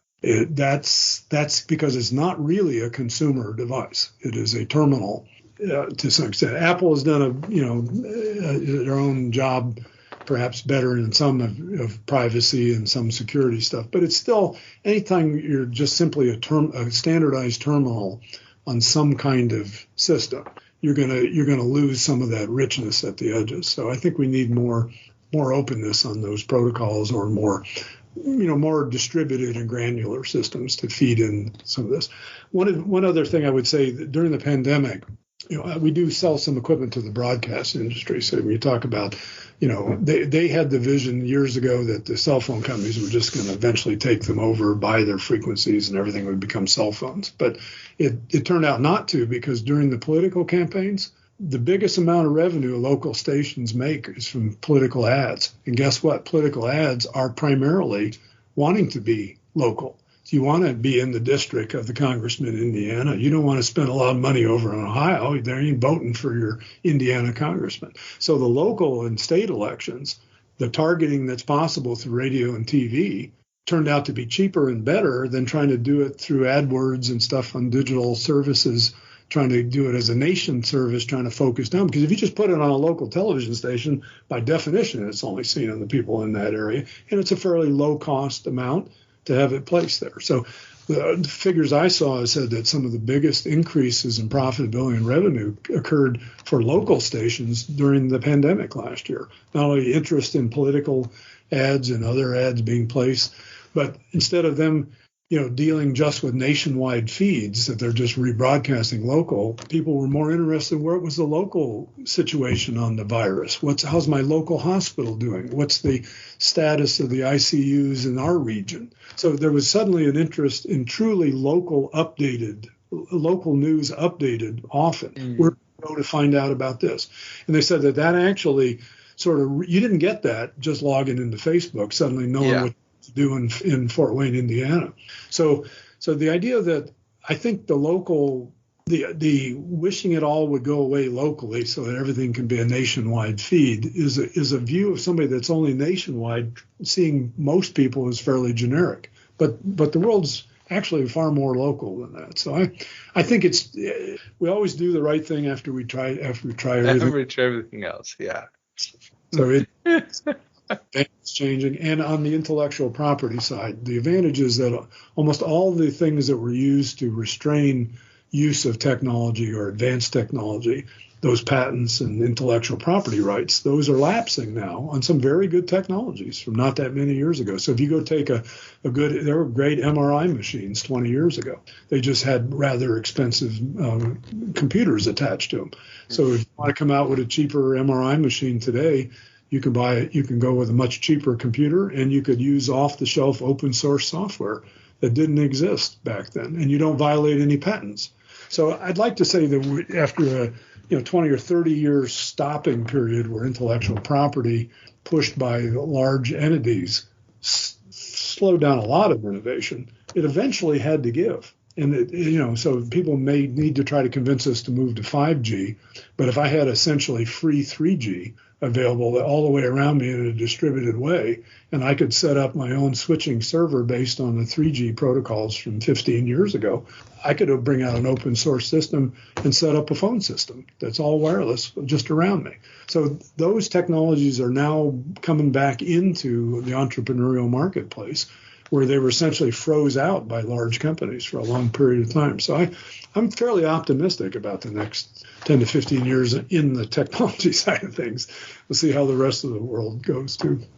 So would you say that the option of a Raspberry Pi style price point for an open source cell phone would be something that's possible? Oh, it's absolutely possible today. I think there's actually some makers out there that prototype essentially, a cheap cell phone from essentially a software-defined radio instead of proprietary chipsets. And many of the proprietary chips that had to be purchased for cell phones ended up having other technologies licensed into them that made them required. So in other words, if you were going to connect to Verizon's cell phone system, Verizon would tell you got to go buy a Qualcomm chip, because only Qualcomm protocols were approved by Verizon for their direct connect to their system at one point. So Apple or Google or anyone else that wanted to make a cell phone had to go buy Qualcomm. Yeah. And so you couldn't make an open source system. But as some of these protocols are easing up and some of the older ones are just lapsing, there's a push to try to embrace and extend so existing companies can sell new equipment that's fully protected. But how you remember that period of time where you just willingly bought another computer every couple of years because it was just a lot faster. Yeah. And fairly cheap. You could get 3 times the amount of computer for half the cost 2 years later. Yeah. But when the processors hit about 3 gigahertz, that stopped happening.